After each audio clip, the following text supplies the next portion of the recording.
భగవంతుని దర్శించుకోవాలంటే మూగజీవాలు దర్శించుకోవాలి. అదేవిధంగా ప్రకృతిలో భగవంతుని చూడాలి. ఇదే నినాదంతో ముందుకెళ్తున్నారు అనంతపురం నగరంలో వాసి ఒక ప్రకృతి ప్రేమికులు అనిల్ కుమార్. ఆయనతో ఒకసారి మాట్లాడదాం. పక్షుల్ని పాపం అనాథల్లాగా వదిలేసి లేకపోతే అవి గాలికి తిరుగుతూ ఇబ్బంది పడుతున్న కారణాలు చూసేసి ఆయన ఎంతో హృదయం చాలా ద్రవించేసి అతను ఒక పక్షుల గుళ్ళు దాదాపుగా 1,00,000 వరకు కూడా పక్షుల గుళ్ళు అనేది తన సొంత ఖర్చుతో తయారు చేసి వివిధ పాఠశాలలు, కళాశాలల్లో ఎవరు కోరితే వాళ్ళకి అందజేస్తున్నారు. ఒక ఉద్యమం లాగా చేస్తున్నారు. ఒక యజ్ఞం లాగా ప్రయత్నం చేస్తున్నారు. ఆయనతో ఒకసారి మాట్లాడదాం. సార్ చెప్పండి, ఈ ప్రకృతి అంటే ఎందుకు అంత ఇష్టం? పక్షులంటే ఎందుకు మీకు అంత ఇష్టం? అంటే దీంట్లో స్వార్థం ఉంది. ఎందుకంటే పక్షులు లేకపోతే మనుషులు లేరు. ఈరోజు మనము ప్రపంచంలో తీసుకుంటే ఏ వేప చెట్టు అయినా తీసుకున్నా 90% వేప చెట్లు మనుషులు నాటిండేటివి కాదు, పక్షులు నాటిండేటివే. మనం ఎట్లా మనుషులమంతా చెట్లు నరికే దాంట్లో బిజీగా ఉన్నాం కాబట్టి కనీసం ఆ మొక్కలు నాటే కార్యక్రమం పక్షులు చేయాలి కాబట్టి పక్షుల్ని కాపాడే ఒక ఉద్యమం చేపట్టినాం. సరే, మనకు పక్షులు ఇంత అవసరమా అంటే నిజంగా చాలా అవసరం. ఈ ఈకో సిస్టమ్ బతికుండాలంటే, మనం బతికుండాలంటే మన స్వార్థానికైనా మొక్కలు నాటాలా, అదేవిధంగా పక్షుల్ని కూడా కాపాడాలా. సో అందుకోసము హోమ్ ఫార్ బర్డ్స్ అనే నినాదంతో మేము ఆ ప్రాజెక్ట్ టేకప్ చేసి ఇప్పటివరకు దాదాపు 80,000 గూళ్ళ దాకా వివిధ ప్రాంతాల్లో కట్టడము, పంచడము జరిగింది. ఈ ప్రోగ్రాములో అంటే పక్షి గూడు కట్టిన వెంటనే పక్షి వస్తుందంటే రాదు. అది అది అయస్కాంతం కాదు. పక్షి ఆ గూడును నమ్మాలా.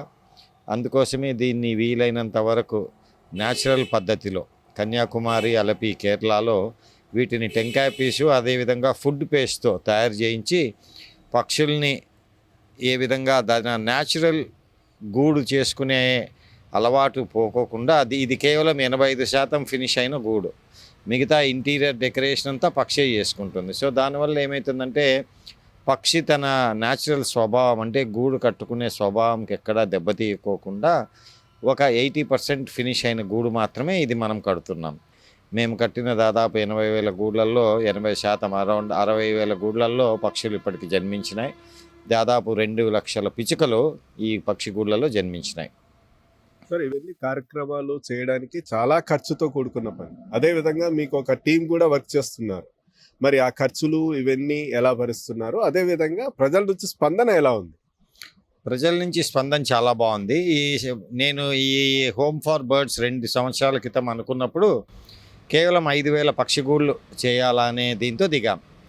కానీ మేము లాంచ్ చేసిన 3 రోజుల్లోనే మాకు అర్థమైపోయింది ఇది చాలా పెద్ద ఎత్తున సక్సెస్ అయింది అని.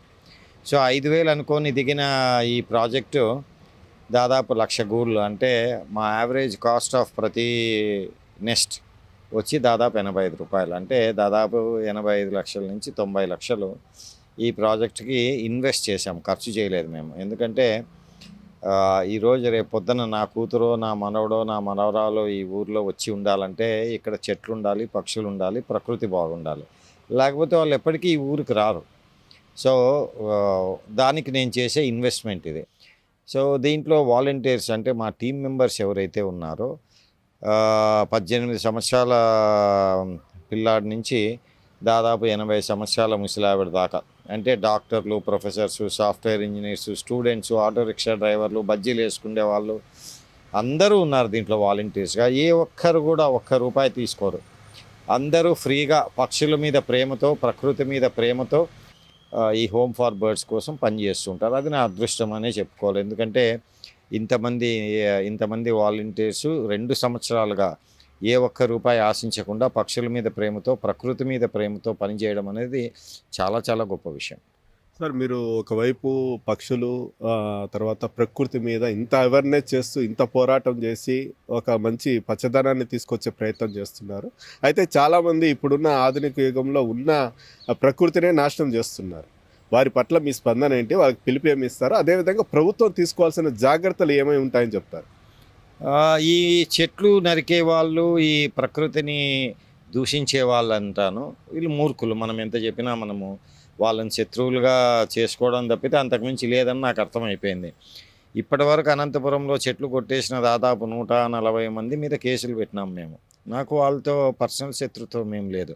అంతెందుకు మా కుటుంబానికి ఎంతో దగ్గరగా 40 సంవత్సరాలు, 50 సంవత్సరాలు బంధువులు, స్నేహితులుగా ఉన్న వాళ్ళు ఈరోజు నాతో మాట్లాడడం లేదు. ఎందుకంటే వాళ్ళు పెద్ద మహావృక్షాలను కొట్టేసి నేను పోయి కేసులు పెట్టినాను కాబట్టి. అంటే ఈ చెట్ల కోసం నేను 40, 50 సంవత్సరాల బంధువుల్ని, స్నేహితులను కూడా పోగొట్టుకున్నా. నాకేం బాధ లేదు. ఎందుకంటే చెట్లు అవసరం. ఈ బంధువులు, స్నేహితులు ఉన్నా లేకపోయినా చెట్లు ఉండాల. సో వీళ్ళందరూ అది గ్రహించాల. ఇతను చేస్తూ ఉండేది ప్రకృతి కోసం కదా, ఇందులో ఇతని స్వార్థం ఏం లేదు కదా అని అర్థం చేసుకొని పొరపాటున చెట్లు కొట్టేసిన వాళ్ళు 100 చెట్లు నాటినోళ్ళు ఉన్నారు. ఈడైంది నాకు చెప్పేది అని నాతో మాట్లాడుకోకుండా ఉండిపోయిన వాళ్ళు ఉన్నారు. సో 2 రకాల మనుషులు ఉన్నారు. కానీ ఇందులో పాత్ర ప్రభుత్వానికి చాలా ముఖ్యమైన పాత్ర. అనంతపురం లాంటి జిల్లాలో మొన్ననే మన Anantapur was the hottest place in the country.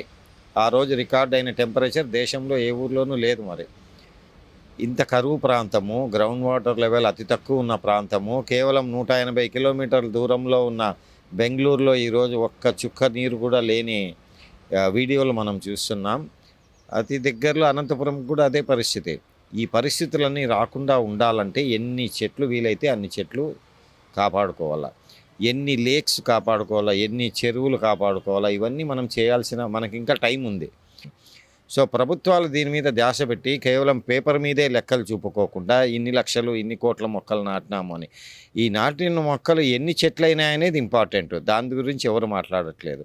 So నిజంగా చిత్తశుద్ధితో మొక్కలు నాటడం కౌంట్గా పెట్టుకోకుండా ఎన్ని చెట్లు పెంచుతామనేది కౌంట్గా పెట్టుకొని మన జిల్లాలో చెట్లు నాటగలిగితే, ఆ చెట్లల్లో ఈ పక్షులు ఆవాసం చేసుకోగలిగితే పక్షులు సంతానం పెరుగుతుంది. అదేవిధంగా ఆటోమేటిక్గా ఆ పక్షులే చెట్లు నాటే కార్యక్రమం చేపడతాయి. అందుకే పక్షుల్ని కాపాడుకోవడం ప్రతి అనంతవాసికి చాలా అవసరం. మీరు బతికుండాలంటే మొక్కలు నాటాలి, మీరు బతికుండాలంటే పక్షుల్ని కాపాడుకోవాలి.